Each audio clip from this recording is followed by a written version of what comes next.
एक जमाने का जिक्र है। जंगल में एक छोटे से घर में मदर गोट और उनके प्यारे लिटिल गोट्स मौज मस्ती से रहा करते थे। लिटिल गोट्स बहुत प्यारे लगते थे, बिल्कुल खिलौनों जैसे। सभी माओं की तरह मदर गोट अपने बच्चों से बहुत प्यार करती थी। वो सभी जंगली जानवरों से अपने बच्चों को दूर रखती थी। एक दिन खाने की तलाश में बाहर जाने से पहले उन्होंने लिटिल गोट्स को अपने पास बुलाया और उनसे कहा, मेरे प्यारे बच्चों, मैं जंगल में जा रही हूँ। कोई आए तो दरवाजा मत खोलना। अगर भेड़िया आ गया तो वो हम सबको खा जाएगा। वो भेष बदल के तुम्हें खाना चाहेगा। पर हम उसे पहचानेंगे कैसे? भेड़िए की आवाज भारी है और मेरी पतली। जब भी मोटी आवाज आए तो समझ जाना कि वही है। ये बोलते ही मदर गोट निकलने लगी। फिर उनको कुछ और याद आया। उन्होंने मुड़ के बोला, एक और बात, भेड़िए के पैर काले हैं और मेरे सफेद। तुम ये देख के भी पहचान जाना। आप परेशान मत हो माँ, हम संभाल लेंगे। Mummy, we love you. Mother goat ने अपने सभी बच्चों को एक एक करके चूमा और फिर जंगल की तरफ निकल पड़ी। भेड़िया सब कुछ देख रहा था। मदर गोट के जाने के बाद वो थोड़ा और रुका। फिर वो उनके घर पे पहुंच के दरवाजा जोर जोर से खटखटाने लगा।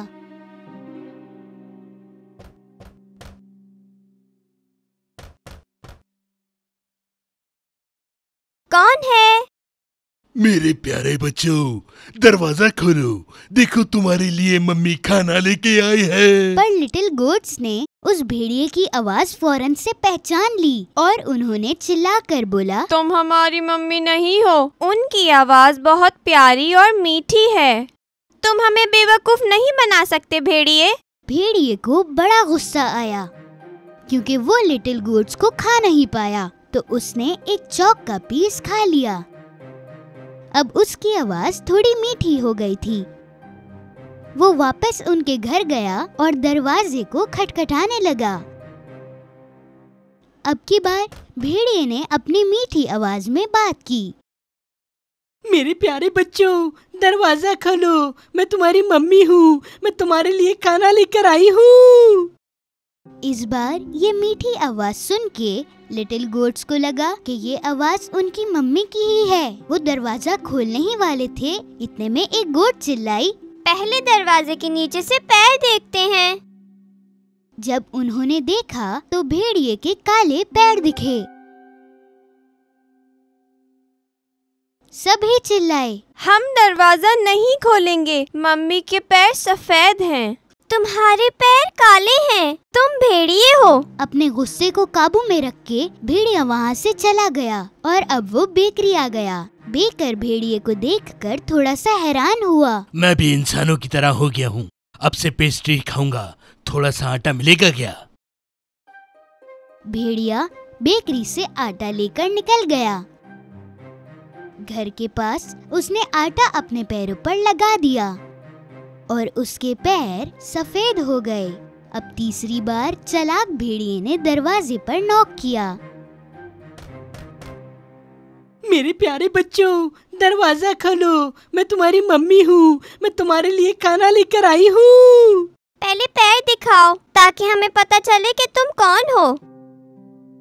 भेड़िए ने उन्हें आटे से सने हुए अपने पैर दिखाए। जब लिटिल गोट्स ने सफेद पैर देखे, उन्होंने ये समझा कि ये उनकी मम्मी ही हैं और दरवाजा खोल दिया। फिर क्या, उनके सामने था खूंखार भेड़िया। लिटिल गोट्स घबराए, डरे और चिल्लाने लगे,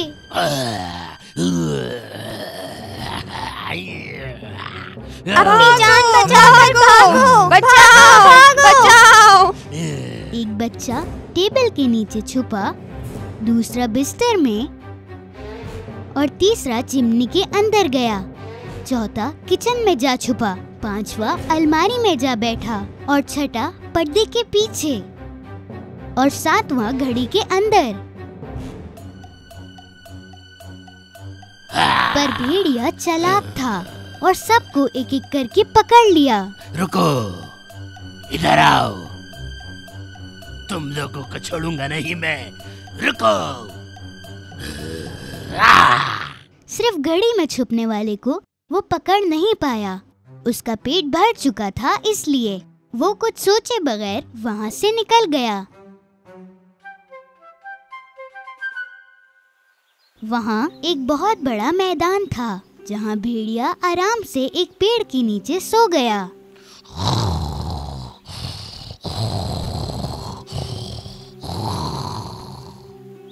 थोड़ी ही देर में मदर गोट घर पहुंची। दरवाजा खुला देखकर वो समझ गई कि कुछ बहुत बुरा हुआ है और वो जोर जोर से चिल्लाने लगी, मेरे बच्चे! घर में आते ही वो घबरा गई। सारा फर्नीचर गिरा हुआ था, पर्दे फटे हुए थे, बिस्तर बिगड़ा हुआ था, तकिया और चादर यहाँ वहाँ पड़े थे। मदर गोट अपने बच्चों को कहीं नहीं ढूंढ पाई। एक एक करके सबके नाम भी पुकारे पर कोई नहीं मिला। फिर 7वें बच्चे का नाम पुकारा तो एक आवाज आई, मैं घड़ी के अंदर हूँ मम्मी। मदर गोट भागते हुए उस घड़ी तक पहुंची और वहां से अपने बच्चे को निकाल के गले लगाया।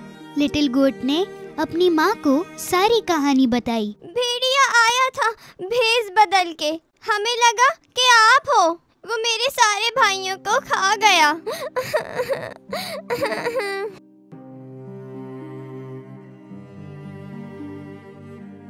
मदर गोट को बहुत बुरा लगा। वो बहुत रोई। अपने बच्चे को लेकर अपने सिर्फ एक बच्चे के साथ वो घर से बाहर निकली।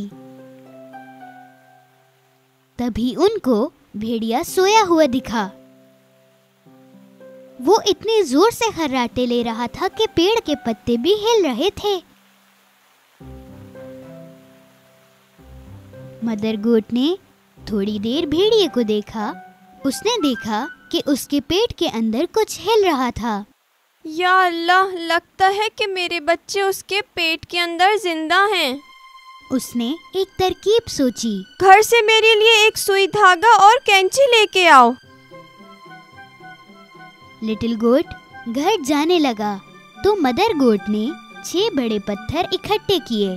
थोड़ी देर में लिटिल गोट सुई, धागा और कैंची लेकर पहुंचा। मदर गोट ने भेड़िए का पेट काटा। उसे ऊपर ही अपना एक बच्चा दिखा और बाकी भी एक एक कर बाहर आने लगे। सभी सही सलामत थे। मदर गोट बेहद खुश थी। सभी बच्चों ने मदर गोट को हक किया। Mummy, mummy, mummy, mummy, mummy. सभी बच्चे बहुत खुश थे। मेरे बच्चों, तुम सब ठीक हो ना? मदर गोट ने भेड़िए के अंदर सारे पत्थर डाल दिए। फिर उन्होंने उसके पेट को सुई धागे से सी दिया।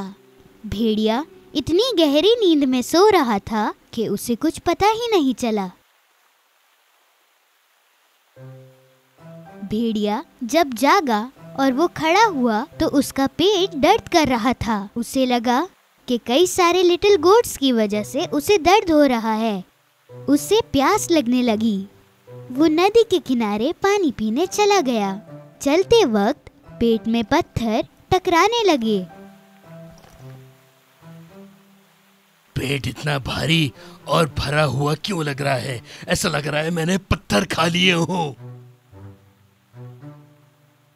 वो पानी पीने के लिए झुका। पत्थरों के वजन की वजह से वो पानी में गिर गया। बचाओ, बचाओ, मैं डूब रहा हूँ, कोई बचाओ, अरे बचाओ, अरे बचाओ मुझे। वो बहुत चिल्लाया पर कोई नहीं आया। पत्थरों के वजन की वजह से वो पानी में डूब गया। मदर गोट और लिटिल गोट्स ने जब ये देखा तो वो पानी की तरफ भागते हुए आए। भेड़िया डूब गया, भेड़िया डूब गया, भेड़िया डूब गया। सभी मिलके कूदने लगे। उस दिन से मदर गोट्स और सातों लिटिल गोट्स की जिंदगी बहुत आराम और सुकून से गुजरी। यहाँ से बहुत दूर एक हाथी की फैमिली जंगल में रहा करती थी। उनकी फैमिली में सबसे छोटा बच्चा बहुत जिद्दी था।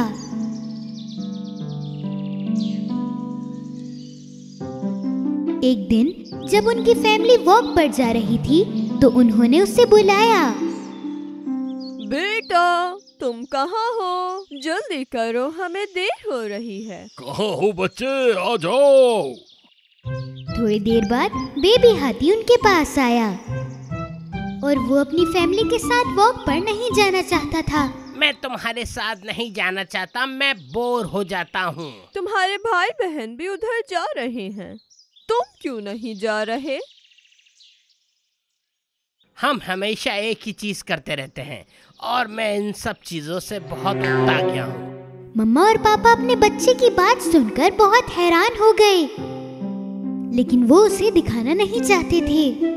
चलो ठीक है, जैसे तुम्हारी मर्जी, लेकिन एक बात याद रखना, यहीं रहना जब तक हम वापस ना आ जाएं।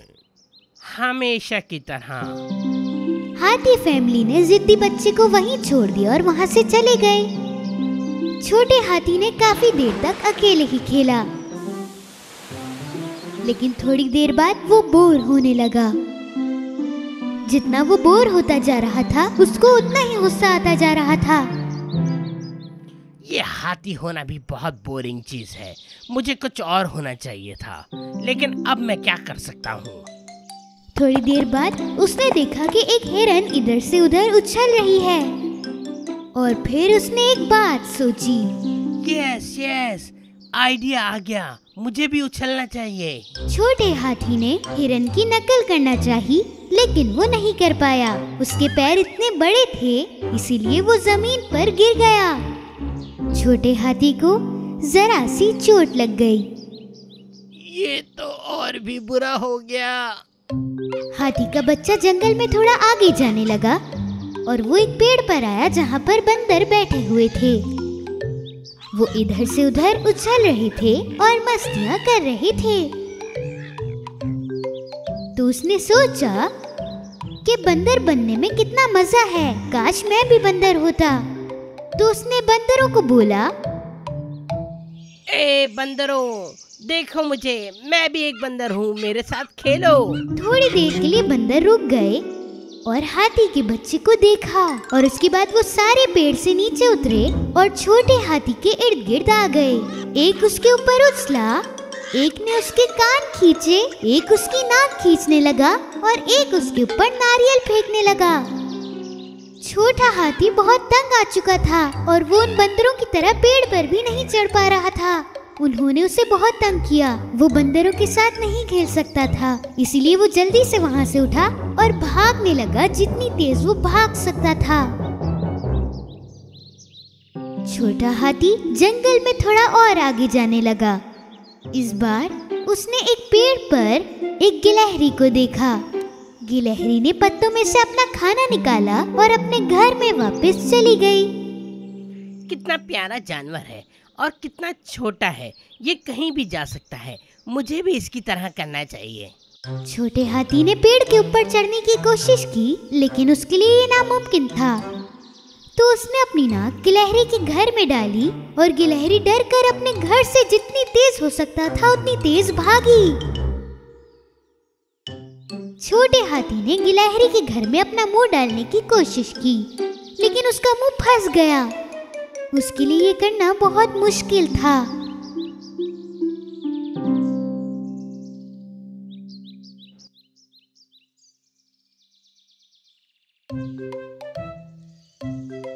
छोटा हाथी अब अपने घर से बहुत दूर आ चुका था।